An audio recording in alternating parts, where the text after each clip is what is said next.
Hello, ഞാനേ പാലെടുത്തിട്ട് പെട്ടെന്ന് വന്നു കേട്ടോ. ഞാൻ കാണിച്ചു തരാം അമ്മ എൻ്റെ വേള. നിങ്ങൾ വിചാരിക്കും ചിലപ്പം അയ്യോ കുഞ്ഞിനെ ഇട്ടിട്ട് ഞാൻ ദൂരെ പോയെന്ന്. അല്ല കേട്ടാ, കണ്ട ഇതെൻ്റെ ഇവിടെ കൂടി ഞാൻ ഇറങ്ങി, ഇവിടെ കൂടി ഇറങ്ങി. ഇതെൻ്റെ കിണറാണ് കണ്ട.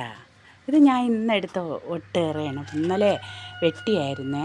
പക്ഷെ ഞാൻ രാവിലെ പോയി നോക്കിയപ്പോൾ വെട്ടിയില്ല. ഞാൻ ഇച്ചിരി രാവിലെയാണ് നോക്കിയത്.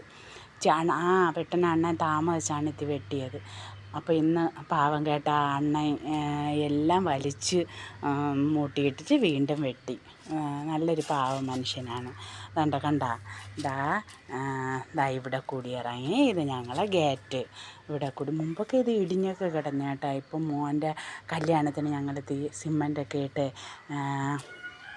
ആൾക്കാരൊക്കെ വരണേല്ലേ, അവരൊക്കെ സൈഡിലൊക്കെ വന്ന് നോക്കുമ്പോൾ വൃത്തികേടായിട്ട് കിടക്കണമെങ്കിൽ അതുകൊണ്ട് ഒന്ന് ചെറിയൊരു മെയിൻ്റെനൻസ് ചെയ്തിട്ടേക്കണം. അതുകൊണ്ട് വൃത്തി. രാവിലെ നട തൂത്തില്ല, ഞാൻ ഇനിയേ തൂക്കുകയുള്ളൂ, കുറച്ച് കഴിഞ്ഞിട്ടേ തൂക്കുകയുള്ളൂ. കണ്ട ഇതെൻ്റെ ഗേറ്റ്. കണ്ട ഇതാണ് ഞങ്ങളെ വിള. കണ്ട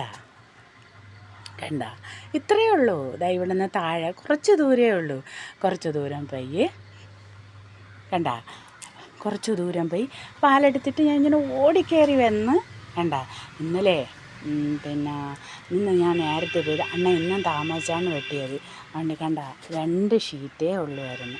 2 ഷീറ്റ്. ഇത് അടിക്കാൻ ആളില്ല.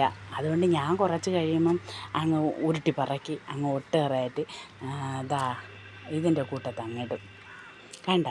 അതുകൊണ്ട് ഒരുപാട് ദൂരമൊന്നും അല്ല കേട്ടോ. ഞാൻ എൻ്റെ കാശ് കുട്ടനായിട്ടിട്ട് പോകണം. ഇച്ചിരി ദൂരേ ഉള്ളൂ.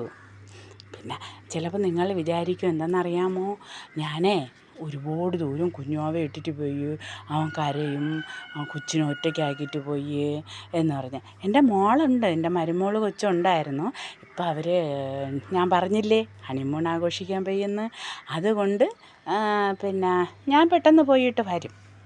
ആരും ഉണ്ടെങ്കിലും ഇല്ലെങ്കിലേ ഞാൻ കുഴപ്പമില്ല. അവൻ ഉറങ്ങണതും ഉണരുന്നതുമായ ഒരു ടൈം എനിക്കുണ്ട്. ആ ടൈമിനകത്ത് ഞാൻ ഓടി വരും. പിന്നെ ടാറ്റേ.